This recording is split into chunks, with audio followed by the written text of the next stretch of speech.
आध्यात्मिक जीवन में केवल श्रद्धा ही नहीं, बल्कि गुरु की आज्ञाओं का पालन करना सबसे बड़ा साधन है। सच्चा शिष्य वही है जो प्रेम पूर्वक अपने गुरु के मार्गदर्शन को जीवन में उतारता है। आइए सुनते हैं स्वामी शिवानंद जी का यह प्रेरणादायी लेख, आज्ञा पालन का महत्व। आज्ञा पालन का महत्व। गुरु के प्रति श्रद्धा रखना आवश्यक है, परंतु उससे भी श्रेष्ठ है गुरु की आज्ञाओं का पालन करना। आज्ञा पालन एक बहुमूल्य गुण है, क्योंकि जब आप इस गुण का विकास करते हैं तो आत्म साक्षात्कार के मार्ग का सबसे बड़ा शत्रु अहंकार धीरे धीरे नष्ट हो जाता है। वह शिष्य ही वास्तव में अपने निम्न आत्मा पर विजय प्राप्त कर सकता है जो अपने गुरु की आज्ञाओं का पालन करता है। आज्ञा पालन को व्यावहारिक, अनन्य और सक्रिय होना चाहिए। इसमें न तो टाल मटोल होनी चाहिए और न ही संदेह।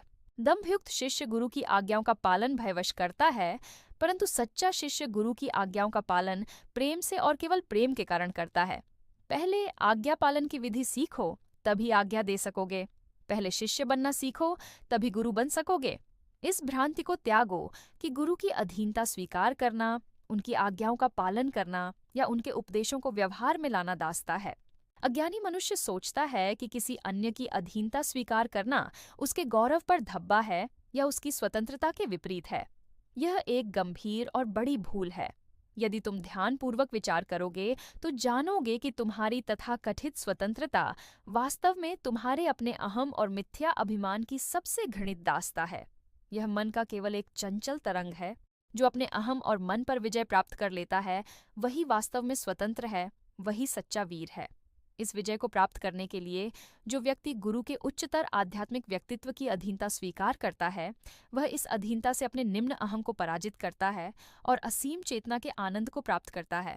आध्यात्मिक मार्ग ऐसा नहीं है जैसे स्नातकोत्तर डिग्री प्राप्त करने के लिए कोई प्रबंध लिखना। यह तो एक अनोखी साधना है जिसमें प्रत्येक क्षण गुरु की सहायता आवश्यक होती है। आजकल साधक इस विषय में मनमाने, उद्दंड और स्वेच्छाचारी बन गए हैं। वे गुरु की आज्ञाओं को क्रियान्वित करने की चिंता नहीं करते, वे शिष्य बनना नहीं चाहते, वे तो प्रारंभ से ही स्वतंत्र होना चाहते हैं।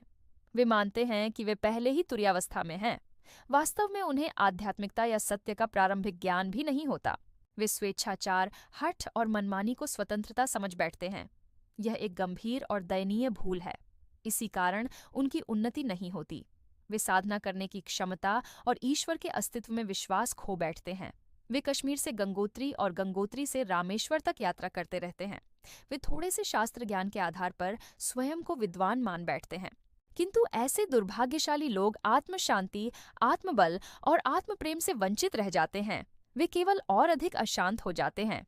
जैसा कि तुलसीदास जी ने ठीक ही कहा है, गुरु बिन भव निधि तरहि न कोई, चाहे विरंचि शंकर सम होए।